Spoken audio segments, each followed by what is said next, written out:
Ethiopia again has a very large resource of bamboo, but this resource has been used for at a very minimal level in terms of value addition. So we want to support the government, and this is also in line with the government's priorities, that more value-added products be produced here in Ethiopia using bamboo as a resource. And we are linking up Ethiopia with countries like China that have a very high development stage as far as the bamboo industry is concerned.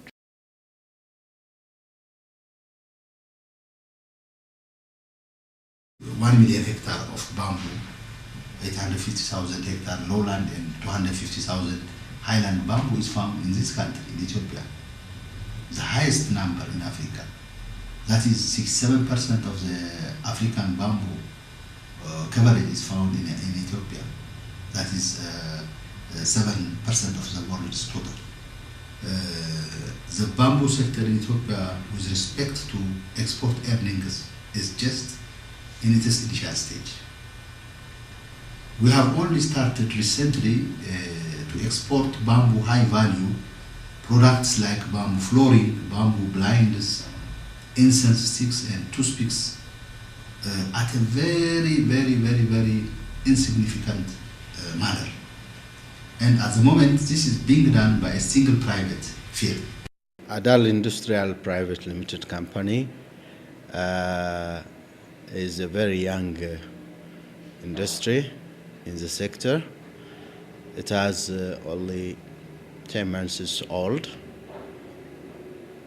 We are under processing for exporting. In the sector, it is encourage the country economy policy of the industry agriculture lead policy.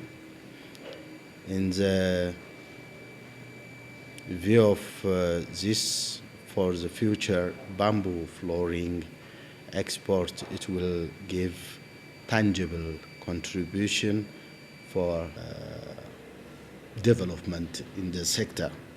Following the Ethiopian bamboo testing results, our project has sent some bamboo samples from the different parts of the country to Malaysia Research Center, free,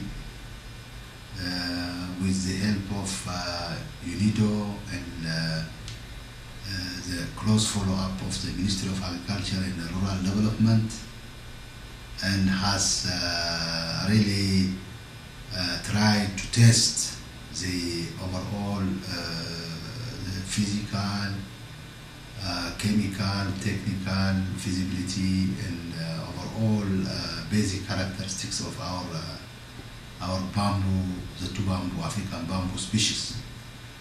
And the bamboo products testing has shown really they are very competent and they are very good for strand boards,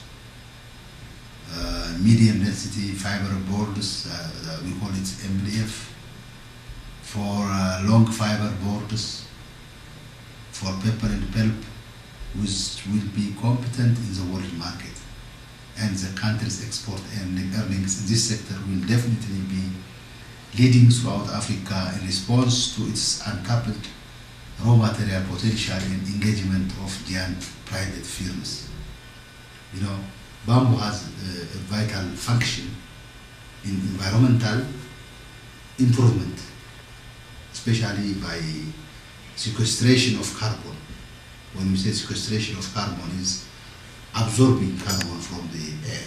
And the other environmental aspect is lowering light intensity and offering protection against ultraviolet rays. It purifies also the atmosphere and the soil and works as a natural environmental cleansing system. Well, Ethiopia has got diversified climatic zones. Ethiopia has 18 agroecological zones, which are very suitable for the various agricultural activities.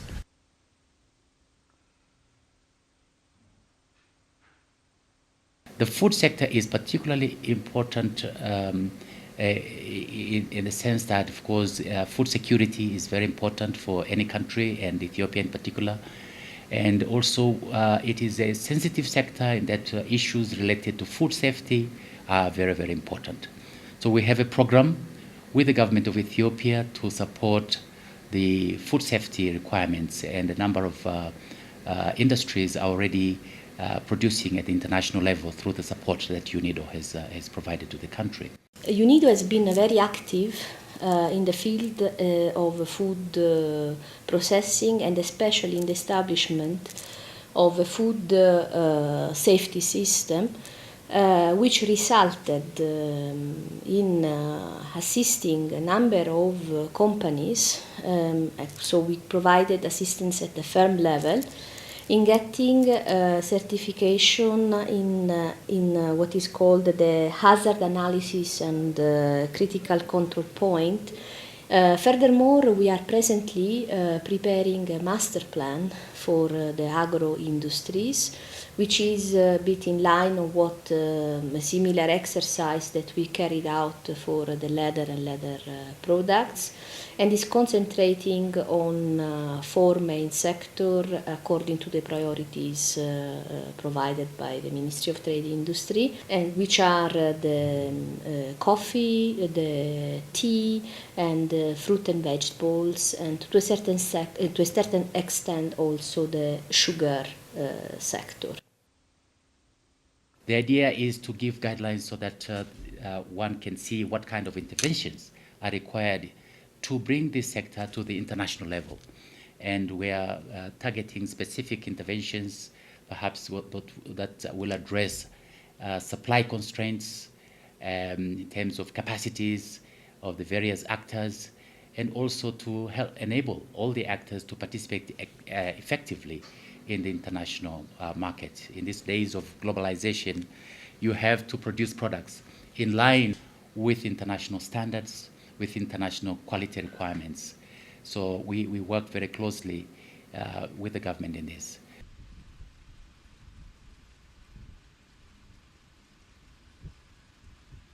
We represent the horticulture sector of Ethiopia nationally and internationally. We facilitate different type of discussions like public and private dialogue with the government and the non-government organizations. Many country buyers, Germans, Hollands, or Swedish, or Japans, they call Ethiopia latecomer but quality supplier. In the fruit and the vegetable, also we are under study to have agro-processing like juice, mango juice, orange juice in the Tetra Pak packing materials, the avocados, also to start dried fruit and vegetables, to dry in solar and to export like chips, crisps. And for this particular sector, we are looking at the possibility of producing locally greenhouse systems, as well as we are going to organize a workshop to create awareness on the utilization or the removal, more or less, of methyl bromide, which is utilized for fumigation, especially in the horticulture sector. So we are working very closely with the association in order to possibly implement these new activities. And also in our sector there is not that much carbon emission, but we are very much serious to be aware about it and to keep clean environment. For example, if there are any used agrochemical containers, we don't dispose them everywhere. We have the system how to dispose them. We have the system how to keep them without damaging the environment. In terms of foreign currency earnings also, the sector is already contributing a lot. We expect about $125 million at the end of 2007. The flower, fruit, vegetable and herb sector in the coming 5 years will generate about $1.4 billion, and job opportunity for 1.5 million workers.